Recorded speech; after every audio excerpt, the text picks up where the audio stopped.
Cátedra Médica, hoy hablamos de mujer, salud y ginecología. Precisamente, Isidro, precisamente a nuestros amables oyentes, hoy le tenemos una cátedra de ginecología. Vamos a hablar de ese tema. Debe de ser, doctor Lafontaine, la ginecotestricia está dentro de las 3 especialidades más requeridas, sin duda, ¿verdad? Si hay algo que no se para es nacer. Si hay algo que no se pare es eso. Y embarazarse. Y las enfermedades que son comunes, entonces, a ese aparato formidable de la gestación, ¿verdad? De la concepción. Para eso tenemos un importante y distinguido facultativo hoy. Sí, tenemos al doctor Yotin Ramón Pérez. El doctor Yotin Ramón Pérez es ginecostetra colposcopista, egresado del Hospital Central de las Fuerzas Armadas y la Universidad Autónoma de Santo Domingo. Mira qué interesante, es diplomado en gestión y gerencia hospitalaria. Además de esto, es encargado de la unidad de clínica prenatal y el programa de transmisión materno-infantil del Hospital Central de las Fuerzas Armadas. Ese es nuestro distinguido invitado. Doctor, ¿cómo está usted? Buenos días. Buenos días, nos escuchamos bien. Saludos, gracias por la invitación. Honrados ya de ustedes compartir los honores al principio, Ricardo y el doctor Lafontaine. Ahora el honor es mío compartir con ustedes a través de su programa. Bueno, doctor, qué bueno tenerle aquí. Primero, queremos saber para orientación y también para información de la gran cantidad de seguidores que tiene la Cátedra Médica, que cada día va aumentando. ¿Cómo lo localizamos a usted y dónde, doctor? Primero esto, vamos a ver, para saber dónde se encuentra usted. Yo laboro en HS Medical Center, Health Service Medical Center, que está en Naco, calle Florence Terry número 7. Eso detrás de Superfresh, cerquita de ustedes. Detrás de Superfresh, eso es cerca de nosotros aquí, en Naco. Bueno, ahí lo pueden localizar. Doctor, usted es obstetra, ginecólogo, colposcopista. Para que el público comprenda esto, ¿qué es eso, la colposcopía? Pero usted sabe, la colposcopía es el estudio de las patologías cervicales. La ginecología, antes, ginecostetricia era una ciencia que se veía demasiado extensa, o sea, estudiar, y trató entonces de dividir los términos. Obstetricia se refiere al estudio, seguimiento del embarazo, el puerperio, nacimiento. Ginecología, las patologías que abarcan todo el sistema genital femenino. La colposcopía es simplemente concentrarse en el estudio de las patologías cervicales. El cervix, que es la parte más inferior del útero, del cuello uterino, que da al traste con cambios celulares que pudieran llegar inclusive al cáncer de cervix, que es el tercer cáncer más frecuente o tercer causa de mortalidad en mujeres. Entonces se le aplicó suma importancia al estudio del cervix y de ahí surge lo que es la colposcopía.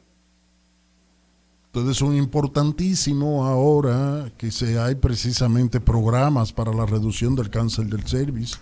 Si ustedes no están presentes, esto no se puede lograr. Sí, exactamente. Exacto. El cáncer de cervix es totalmente prevenible, tal como decía el doctor Amaury García. Estados Unidos, por ejemplo, prevé que para el año 2030 erradicar por completo el cáncer de cervix, de que una mujer estadounidense no fallezca por cáncer de cervix. ¿Cuál es la medida, doctor? La medida esencial para la vacuna. La vacuna contra el virus de papiloma humano. La vacuna contra el virus de papiloma humano. Porque él es el que genera el % más elevado. Claro, ninguna patología maligna, ningún cáncer, se le conoce un agente etiológico per se. O sea, usted sabe que el cáncer de pulmón es más frecuente en fumadores, el cáncer de mama tiene un componente hereditario que es imposible descartar. Ahora, al cáncer de cervix sí se le conoce un agente causal, que es el virus de papiloma humano. O sea, es la única patología cancerosa que se puede decir que tiene un agente ya determinado y conocido, especificado, individualizado, es el virus de papiloma. Excelente, ¿no? Así es, el virus de papiloma humano. Entonces la vacuna, que es totalmente efectiva, se ve como la puerta de entrada a la prevención del cáncer de cervix. O sea que la vacuna da una efectividad de alrededor de un 90-95%. de un 90 o 95%, así es, porque a pesar de que el virus del papiloma humano son más de 150 cepas, 150 variantes, vamos a decir, ahora que está de moda el COVID, Sí. para que los oyentes se relacionen un poquito más con la terminología.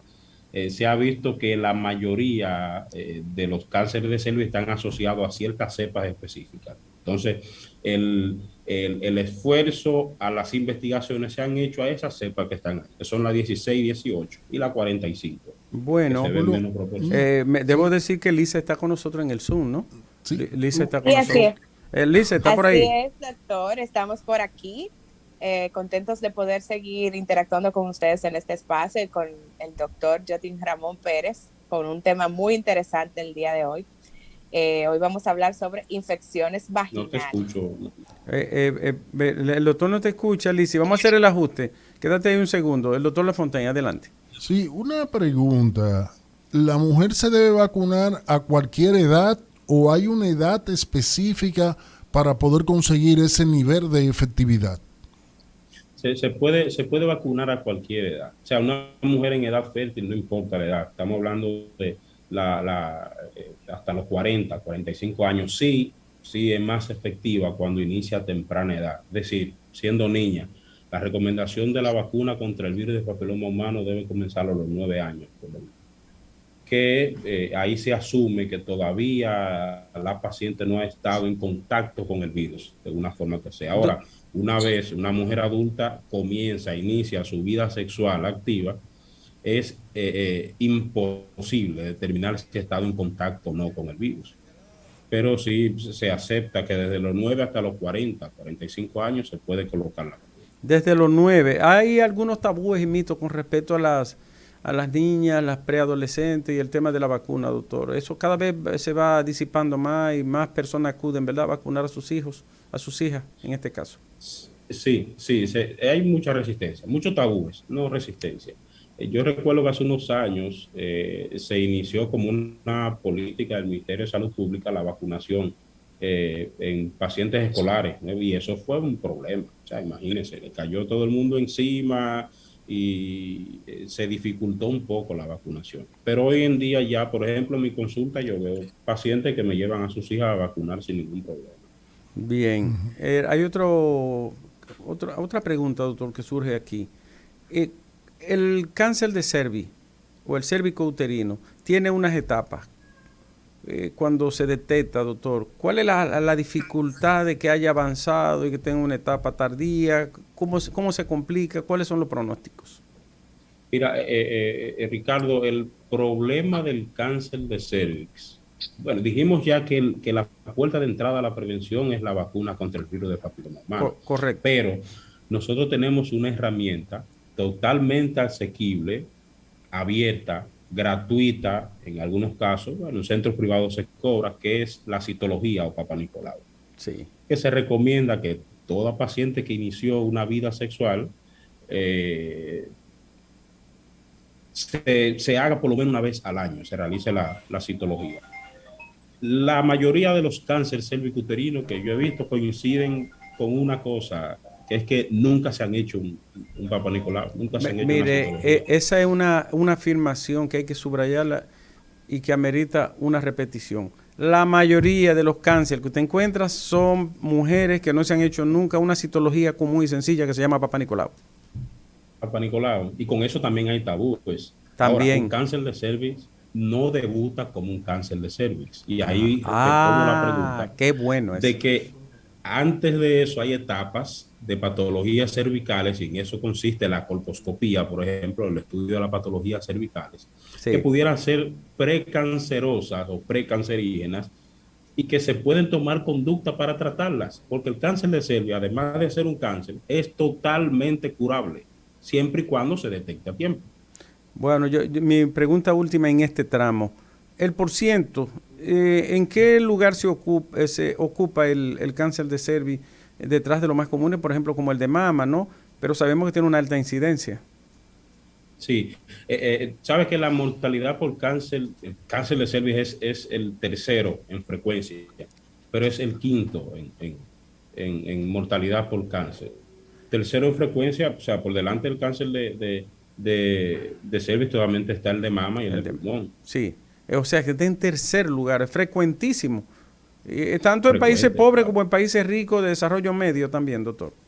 El problema de los países ricos es que tienen un sistema sanitario, vamos a decir, público, un sistema sanitario en términos globales, Sí. que le facilita darle seguimiento al paciente, que le facilita proveerle una vacuna contra virus de papiloma humano, que le facilita tener un control y llamar al paciente una semana antes y decirle, mira, la próxima semana te toca tu citología, tienes que venir. Sí. O sea, darle un seguimiento y eso hace que el control sea más Él, efectivo. está Ahora, en nuestro, sistematizado todo. Bueno, a mi esposa la llamaron de Estados Unidos. Mire, usted tiene cita tal y tal día y usted no vino. ¿Qué pasó? ¿Cuál es su respuesta? Ellos andan detrás del paciente, no al revés como aquí.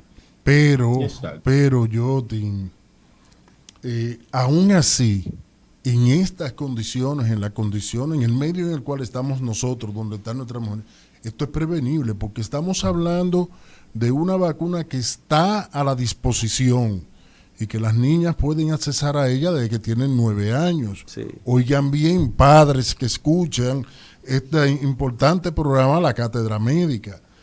Número 1, vacunándola. Número 2, el seguimiento del Papa Nicolau se hace bajo cualquier condición.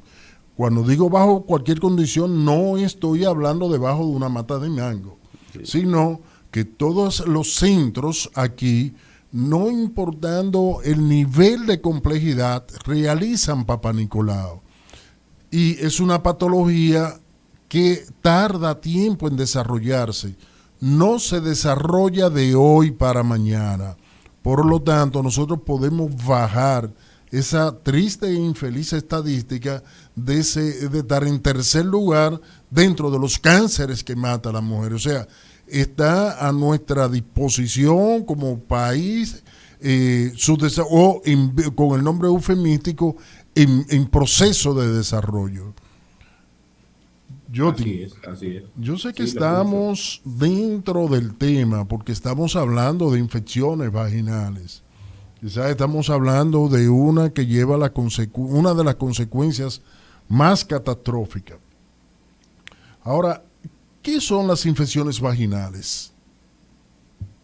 Las infecciones vaginales, bueno, representan la principal causa, principal motivo de consulta ginecológica. Wow. Es decir, el 70-80% de las pacientes que acuden a un ginecólogo están con una infección vaginal. No es más que ese desequilibrio del pH o la microbiota vaginal que produce sintomatologías o una inflamación vaginal que va acompañado de síntomas como presencia de flujo vaginal anormal, o algunas otras molestias como prurito, comezón, ardor, picor, y que resultan un tanto molestosas para las pacientes. Ya. Tú hablaste de la alteración del pH y la microbiota. Oye, si aquí se pudiera ver y yo le solicitara al público que nos escucha que levanten la mano lo que comprendieron, mira, es más, yo mismo entendí. O sea, que tiene un término más sencillo. Lisa, ¿tú estás escuchando, Lisa? Claro, estoy escuchando, Sí. estoy por aquí. No sé si me escuchan. ¿Me escuchan? Bueno, no sé si el doctor te escucha. ¿Usted escucha a Lisa? Sí, lo escucho. Ahora sí. Ah, perfecto. Perfecto. Entonces, doctor. No, mire, no, la microbiota corresponde a un grupo de microorganismos que habitan de manera normal la vagina, de manera habitual. Es decir, de los cuales la vagina representa su modo vivendi, es decir, su hábitat, su casa, vamos a decirlo de esa forma. Pero dentro de la vagina existe un componente que se llama lactobacilo, que ahí sí me imagino que muchos pacientes lo han escuchado. Sí. Estoy seguro que ustedes como médicos también. El lactobacilo es quien se encarga de mantener de manera pasiva esa microbiota o esos microorganismos dentro de la vagina. Ajá. Y entonces... Ellos están en una etapa sí. inactiva o tranquila, vamos a decirlo de esa forma. Ahora bien, cualquier cosa que altere ese microambiente vaginal hace que esos microorganismos proliferen, se alteren y te produzcan una infección. Ajá. Ahí ¿cuáles son está en esas- el cambio entonces, ¿no? En el cambio. Y cambia el pH también. Claro, te va a cambiar el pH, que generalmente la vagina tiene un pH de 3.5 a 4.5, totalmente ácido. Se vuelve entonces en alcalino. Es decir, le estás cambiando, es como meternos a todos nosotros en una habitación con aire, buena iluminación, internet, un televisor, nos pasamos fácilmente un año ahí, ¿no? Doctor. Ahora bien, Sí. cuando nos apagan el aire, nos apagan la luz, nos quitan el internet, comenzamos a sudar y nos vamos a enfermar todos. Eso pasa prácticamente. Mire, tenemos que hacer un cambio técnico obligatorio. Quédese ahí para que concluyamos el retorno, para que usted nos dé entonces ya las especificidades de que no deben de hacer tratamientos caseros, empiezan a lavarse con vinagre, empiezan a lavarse con agua de tal cosa, empiezan a usar óvulos que se automedican y se ponen uno solo, empiezan a tomar antibióticos que no son indicados, lo que hace complicar y enmascarar más los cuadros. Eso al regreso, doctor, sabemos que usted está bien ocupadito, pero al regreso usted nos da los toques finales sobre la terapia y cómo debe de abordarse en la medicina. Cátedra Médica, porque la salud